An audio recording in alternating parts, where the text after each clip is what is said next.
السلام علیکم، میں آپ کا میزبان سمیع ابراہیم. آپ دیکھ رہے ہیں ہمارا یوٹیوب اور فیس بک چینل.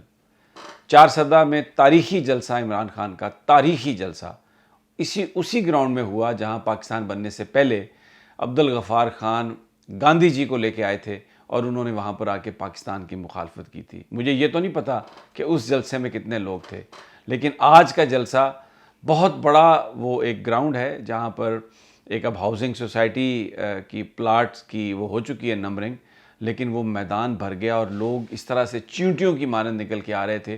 چار سدہ کی تاریخ میں آج تک اتنا بڑا جلسہ نہیں ہوا، اور یہ ایک حقیقی آزادی کے لیے جلسہ تھا، پاکستان کی حقیقی آزادی کے لیے.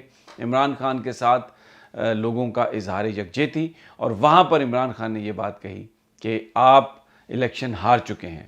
مخاطب کون تھا؟ موجودہ گورنمنٹ. اور انہوں نے کہا کہ آپ میچ ہار چکے ہو، آپ ہر چیز ہار چکے ہو.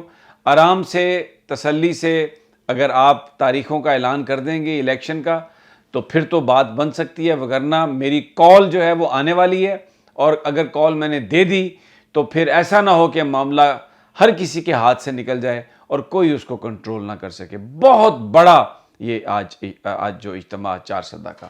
اب ہمیں نظر آ رہا ہے، میں پچھلے 2-3 وی لاگز میں یہی بات کر رہا ہوں، آپ کہتے ہوں گے، سوچ رہے ہوں گے کہ یہ ریپیٹیشن ہے، لیکن پرابلم یہ ہے کہ یہی اس وقت سب سے بڑا مسئلہ ہے پاکستان میں انتخابات کا انعقاد اور اہم تقرریاں. اس میں آج خرم دستگیر نے بھی ایک گفتگو کی ہے، صبح خواجہ آصف نے بھی گفتگو کی تھی، اور غیر ذمہ دارانہ گفتگو. کوئی بندہ ان سے یہ سوال نہیں کر رہا. عمران خان صاحب نے اپنی جو بات کہی اس میں انہوں نے اس چیپٹر کو کلوز کرنے کی کوشش کی، یہ کہہ کر کہ یہ سارے معاملات آپ آنے والی نئی منتخب حکومت پر چھوڑ دیں اور ان اداروں کے سربراہوں کو آپ پالیٹکس میں ڈریگ نہ کریں. لیکن نون لیگ باز نہیں آ رہی. خواجہ آصف نے آج اسپیشل پریس کانفرنس کی، اور جو انہوں نے پریس کانفرنس کی اس میں ایک صرف وہ بات کرنا چاہ رہے تھے، بیسیکلی جو شاید ان پارٹیز کی انٹرنل پالیٹکس کا حصہ ہے، کہ جی ہم جو بھی تقرریاں ہوں گی وہ نومبر میں کریں گے. تو سب کو پتہ ہے کہ پیپلز پارٹی کیا کیا سرائیاں کر رہی ہے، آصف زرداری کس چیز میں ہیں. تو یہ بہت سارے لوگوں کا خیال ہے کہ یہ خواجہ آصف صاحب نے، بہت ساری اور بھی ان کے مخاطب ہوں گے لیکن ایک مخاطب غالباً آصف علی زرداری بھی تھے.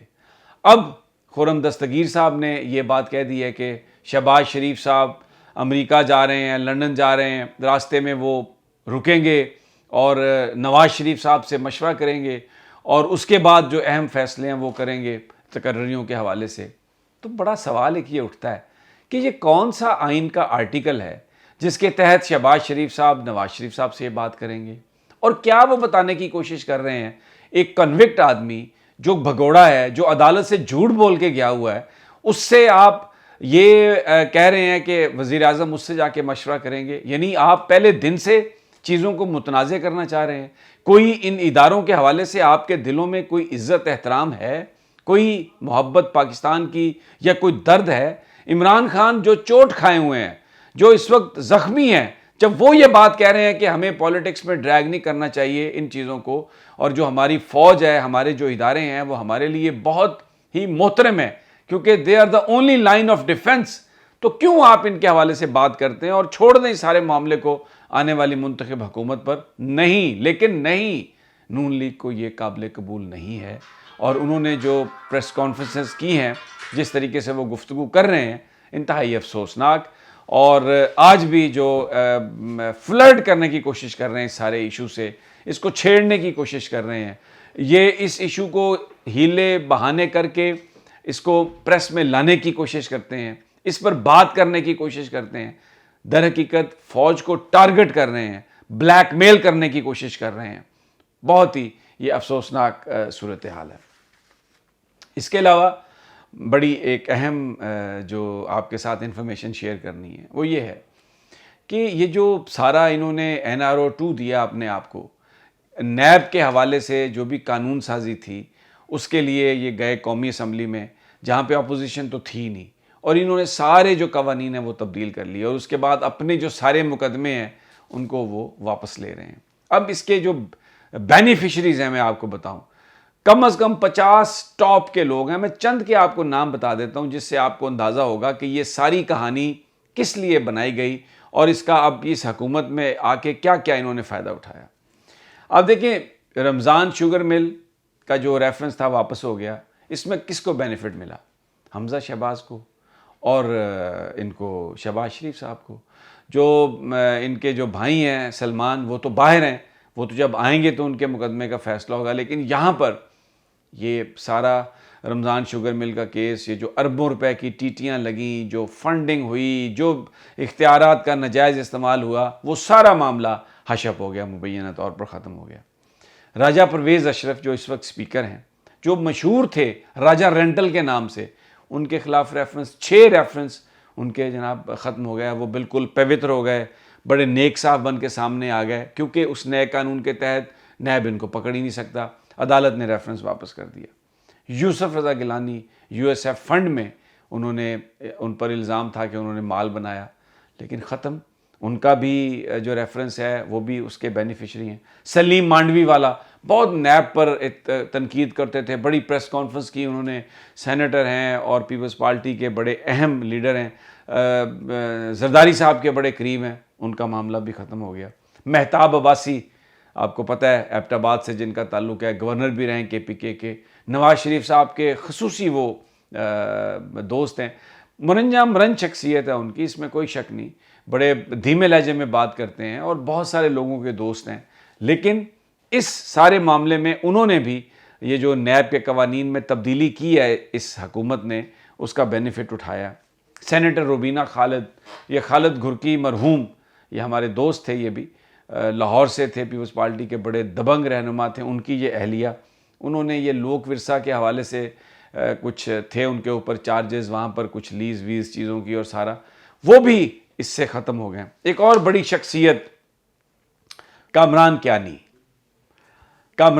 صاحب, بہت ہی امپورٹنٹ, کوئی ان کو پاکستان میں سمجھا جاتا ہے کہ کوئی انہیں ہاتھ نہیں لگا سکتا. 8 سال تک وہ روپوش رہے اور 8 ارب سے 14-15 ارب روپے کی ان کے اوپر کرپشن کے الزامات, ایڈن سوسائٹی کے معاملہ ان میں تھا. اور یہ بتایا گیا کہ وہ فرار تھے 8 سال سے اور کوئی ان کو ہاتھ نہیں لگا سکتا تھا, کوئی ان کو لا نہیں سکتا تھا. ایف آئی اے نے کوئی ریڈ وارنٹ جاری نہیں کیا ان کو لانے کے لیے. آپ کو پتہ ہے کیوں وہ انٹچیبل تھے. وہ پچھلے دنوں آئے اسلام آباد پہنچے, صبح مارننگ فلائٹ سے اسلام آباد ہائی کورٹ تک گئے, کسی نے نہیں روکا انہیں. وہاں پر ان کی پروٹیکٹڈ بیل ہوئی, وہ پھر لاہور چلے گئے. لاہور میں نیب نے بھی کوئی ان کی گرفتاری کے لیے پریس نہیں کیا اور ان کی ضمانت کنفرم ہو گئی اور اب وہ لاہور میں ہیں. بہت بڑا ان کے اوپر چارجز, اور وہ جو سارے پلاٹ تھے اس میں شہداء کے پلاٹس کا بھی ذکر تھا. لیکن جو امپورٹنٹ بات میں کرنا چاہ رہا ہوں, پاکستان کے کسی میڈیا آؤٹ لیٹ نے اس کی خبر جاری نہیں کی. آپ یہ دیکھیں کہ اس سے آپ اندازہ لگائیں کہ ہمارا میڈیا کتنا آزاد ہے, ہمارا میڈیا کتنا انڈیپینڈنٹ ہے, کہ مین سٹریم میڈیا میں وہ خبر نہیں آئی. مجھے کل اس کا پتہ چلا, میں اپنی کوتاہی کو تسلیم کرتا ہوں, مجھے پتہ ہی نہیں تھا اور مجھے پتہ چلا, اور ایک بہت اہم شخصیت نے, میں ان کا مشکور ہوں, انہوں نے مجھے یہ فارورڈ کی چیز کہ ایسا ہوا. پھر میں نے اپنے ذرائع سے اس کو ویریفائی کیا, اس کو کنفرم کیا. 1-2 کورٹ رپورٹر سے میری بات ہوئی کہ یار یہ اتنی بڑی بات ہے کہ آپ ایک پروٹیکٹڈ کسٹڈی, خیر وہ تو رائٹ ہے, عدالت نے دینی ہوتی ہے جو بھی اپروچ کرتا ہے. پھر وہ لاہور گئے, وہاں پر انہوں نے اپنی ضمانت کنفرم کروا لی. اتنا بڑا سکیم, اتنا بڑا سکینڈل, اور نام ہے کامران کیانی. تو یہ آپ نے خبر مس کی. انہوں نے کہا جی وہ بس یہ بہت صبح ہی ہو گیا تھا, ہمیں کسی کو پتہ نہیں چلا, تو بس پھر اس کے بعد یہ ہماری مطلب ہم نے سوچا کہ بس ٹھیک ہے, یہ ہم نہیں کرتے.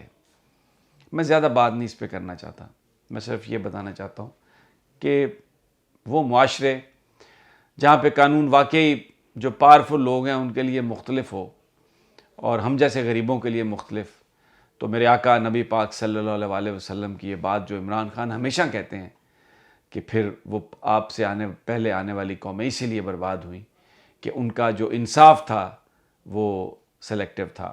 کامران کیانی ہو سکتا ہے بے گناہ ہو سکتا ہے عدالت انہیں بری کر دے, ان کے اوپر جو چارجز ہیں وہ غلط ہو سکتا ہے, میں نہیں کہہ سکتا حتمی طور پر. لیکن جب ایک وی آئی پی ٹریٹمنٹ ہو, اور دوسرے کے ساتھ ایسا سلوک ہو کہ بس آدمی بیان بھی نہ کر سکے، یہ نہایت ہی افسوسناک بات ہے۔ بہرحال مجھے اجازت دیجیے، اگلی ویڈیو تک انشاءاللہ جلد ملاقات ہوگی۔ اللہ نگہبان۔